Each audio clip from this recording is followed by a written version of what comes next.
I want to add a few more things, then maybe turn it over to some of the folks behind me.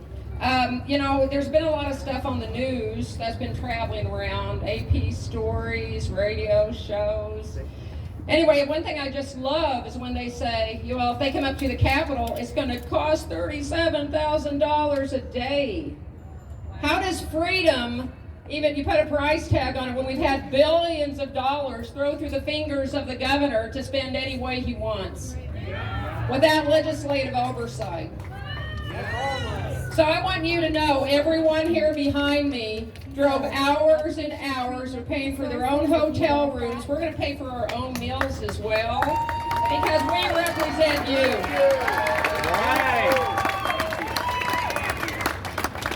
Second thing also that you might have heard in the main lamestream media is that we're not prepared.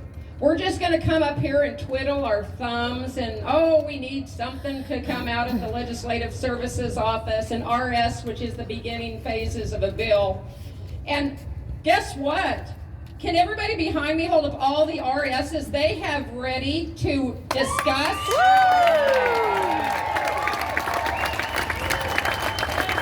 Oh my goodness. Some of us aren't just a part-time legislature. We work year-round to prepare good proposed bills to be considered in this chamber. Currently, there's one bill, or one RS, excuse me, that's being discussed via email and via phone. That isn't how we do things. Do you remember the old how hard it is to make a law, a bill, and you follow it around? It's supposed to be hard to make a bill and get it to the governor's desk. We don't sit here and talk on the phone, okay, I'm in, okay, I'm good, I haven't read it, but I'm in just because you're in. That isn't how we do things. We bring the bill to committee.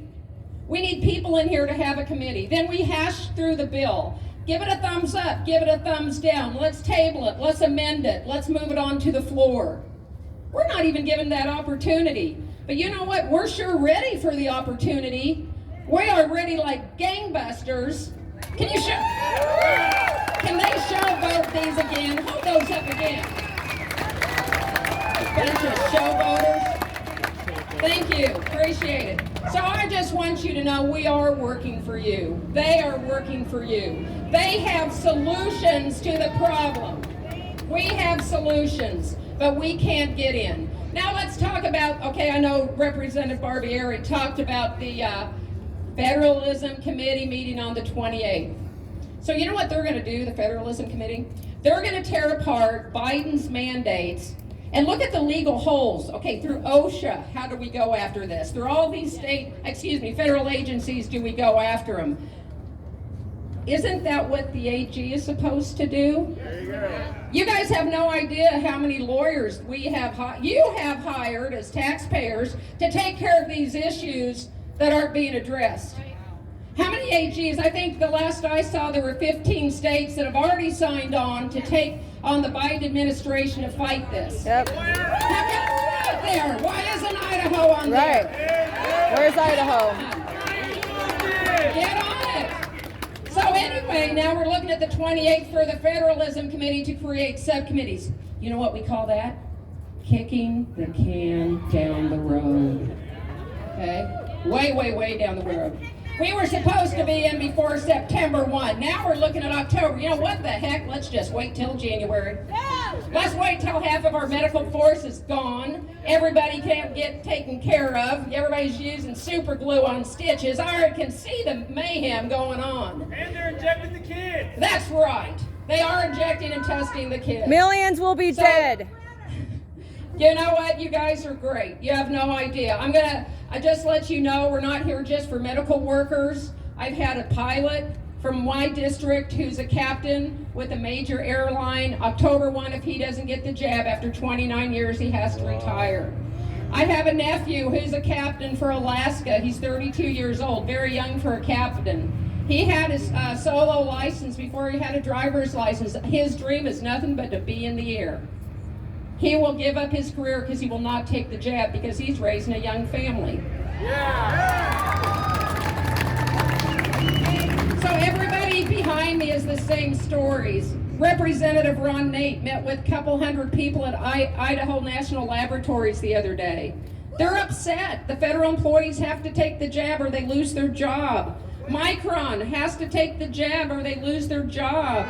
You know, this is so wrong. So if our state legislature does not realize how paramount it is that we get in and address this, I think you know what to do. What are you guys going to do next? Vote them out. All right, there you go. Vote them out. You get people who represent your true interests. But you know what? Don't take their word for it. When they come to your 4th of July parade or they come to a memorial remembrance in your community, they tell you all the right things. I'm fighting for you. I represent you. Don't believe any of us. Don't believe me. You go look up Dorothy Moon. You look up what Idaho Freedom Foundation, the American Conservative Union, and every other person who rates bills, and see how I fare, see how they fare, see how your legislator fares as far as voting for the people, small government. That's on you. And people have been complacent for too long. Okay? So you guys find out how they vote. Look at last year's bill. See which ones interest you. Go in and see who voted against it or for it. And if they're not, you guys have got to hold their feet to the fire. Just because they're nice guys, nice gals, that isn't enough. Okay? So get involved. All right, I just gave you some of my personal stories. I don't know if anybody else wants to share anything behind me. Yes? Okay, Representative Nichols. Thank you. You know, it's the stories that really get to me, and it's when you have people contacting you wanting to know how are they going to possibly make their livelihood? How are they going to be able to take care of their families?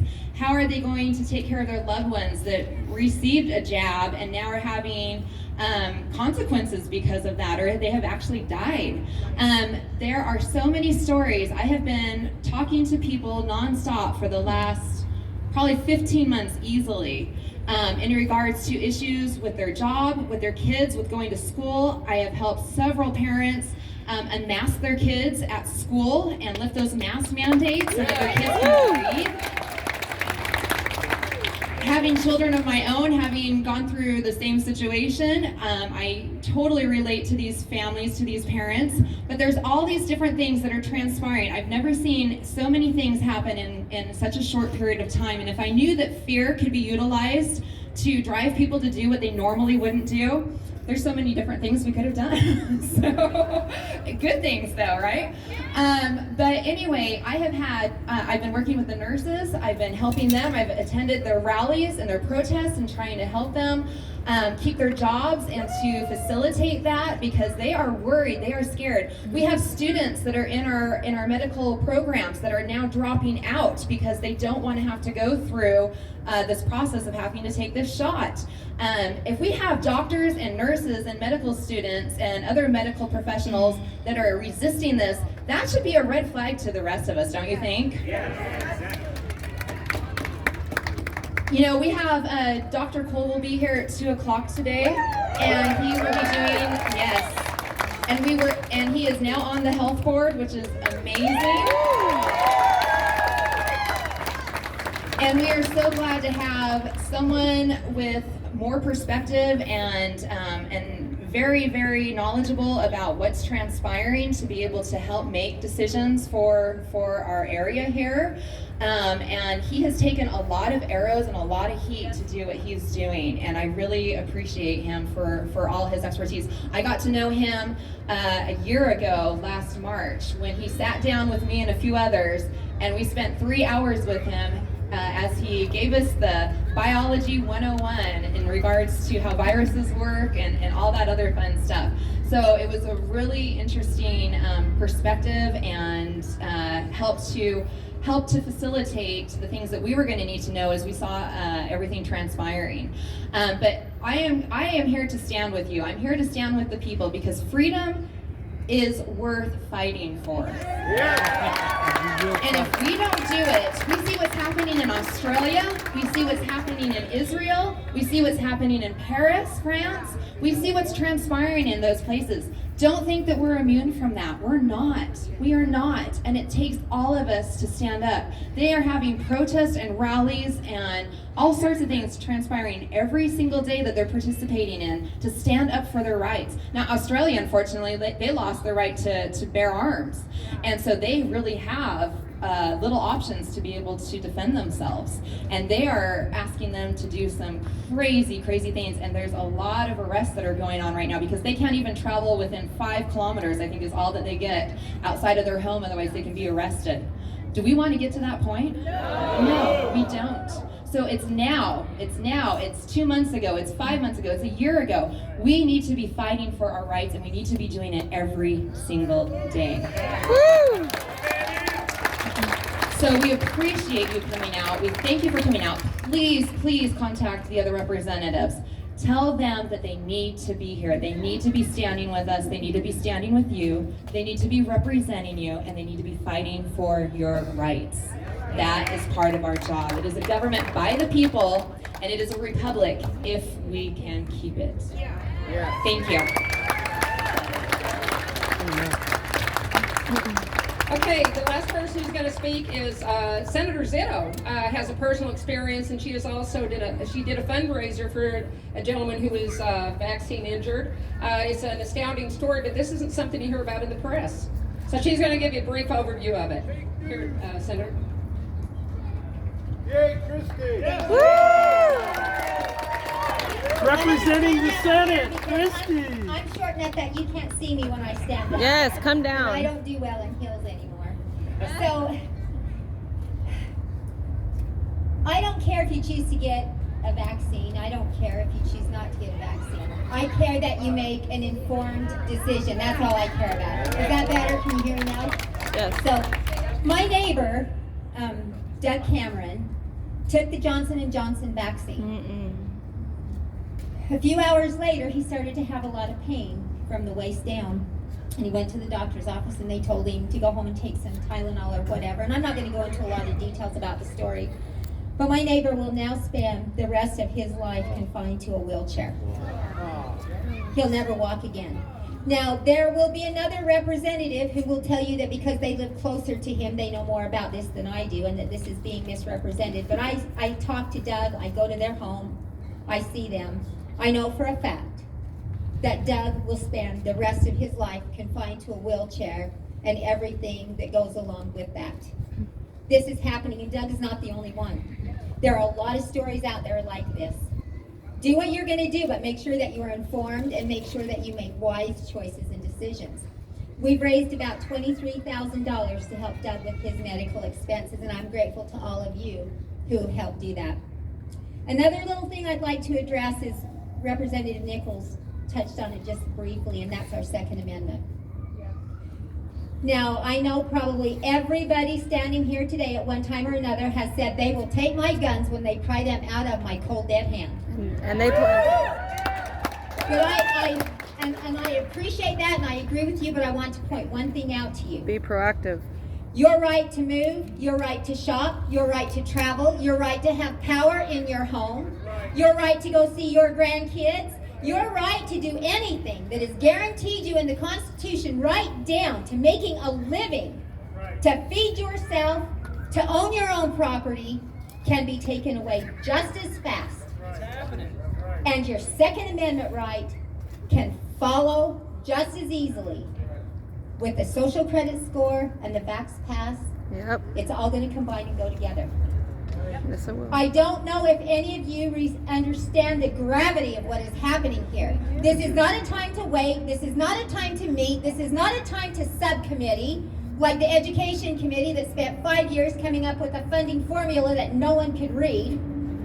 This is a time that we have got to take action or all will be lost. Right. You have got to call on your elected representatives. You have got to know who you're voting for Attorney General, Secretary of State, Lieutenant Governor, all of that. You have got to know who your representatives are, and you cannot listen to the BS that is going to come out at election time. You have got to look and know what their voting records are. not what they tell you. You have got to do your homework, and then you have a responsibility to make sure that everybody in your circle of influence knows. Words are meaningless. The rubber is to the road. The time is now. The call is now. Paul Revere, all of them standing before you here today, these brave representatives. Paul reviews. They are the power of